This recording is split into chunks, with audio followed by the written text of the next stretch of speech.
అందరికీ నమస్కారం. Welcome to our channel oneness wisdom with the divine blessings of doctor బ్రహ్మర్షి పత్రిజీ. నేను మమత. సో ఈరోజు మనం ఈ వీడియోలో మెడిటేషన్ గురించి అంటే ధ్యానం గురించి శ్రీకృష్ణ భగవానుడు ఏం చెప్పారు, ధ్యానం యొక్క గొప్పతనాన్ని ఎలా చెప్పారు అనేది చెప్తాను. సో భగవద్గీతలో అంటే ఉత్తర గీతలో శ్రీకృష్ణుల వారు అర్జున్కి చెప్తూ ఉంటారు, పూజా కోటి సమం స్తోత్రం, స్తోత్రం కోటి సమో జపం, జప కోటి సమో ధ్యానం, ధ్యాన కోటి సమోలయం అని చెప్తారు. అంటే కోటి పూజలు ఒక స్తోత్రానికి సమానం అని చెప్పారు. అంటే ఏదైతే మనము పూజలు చేస్తామో ఇంట్లో కానీ గుళ్ళల్లో కానీ పూజలు చేస్తూ ఉంటాము. సో అలాంటి కోటి పూజలను కలిపితే ఒక స్తోత్రానికి సమానం అని చెప్పారు. స్తోత్రం అంటే మనందరికీ తెలుసు, విష్ణు సహస్రనామాలు, లక్ష్మీ సహస్రనామాలు అని చెప్పి మనం చేస్తూ ఉంటాము.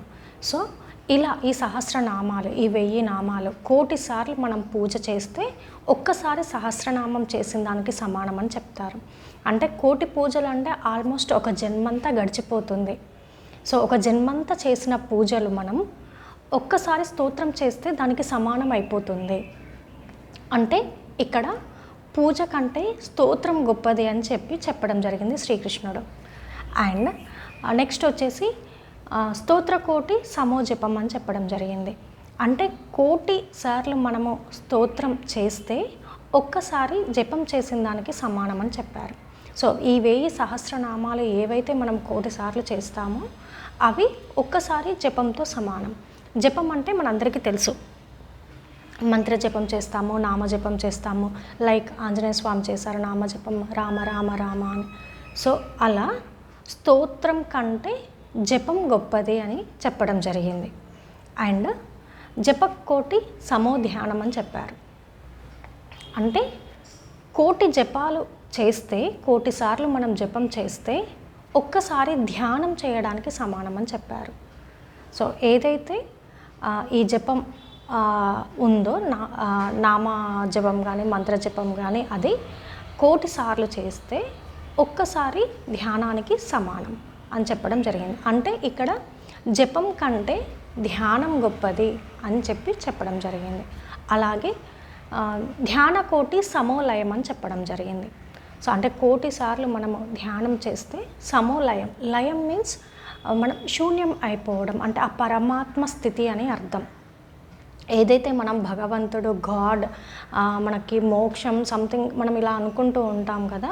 సో అలా కోటి సార్లు ధ్యానం చేస్తే ఆ పరమాత్మ స్థితికి మనము చేరుకుంటాము. అంటే ఆ శూన్య స్థితికి, ఆ ఎంప్టీనెస్కి మనము చేరుకుంటాము అని చెప్పడం జరిగింది. అంటే లయం అయిపోవాలి. ఫైనల్గా మన గోల్ ఏంటంటే లయం అవ్వడం.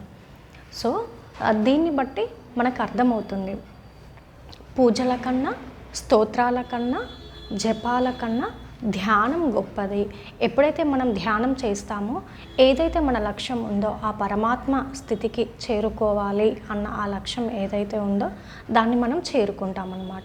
సో అందుకే శ్రీకృష్ణుల వారు అర్జునుడికి చెప్తారు, అర్జున ధ్యానం చేసి యోగివి కా అని చెప్పడం జరుగుతుంది భగవద్గీతలో. సో ఈ విధంగా శ్రీకృష్ణుల వారు ధ్యానం యొక్క గొప్పతనాన్ని, ధ్యానం ఎంత గొప్పదో అనే విషయాన్ని మనకు వివరించడం జరిగింది.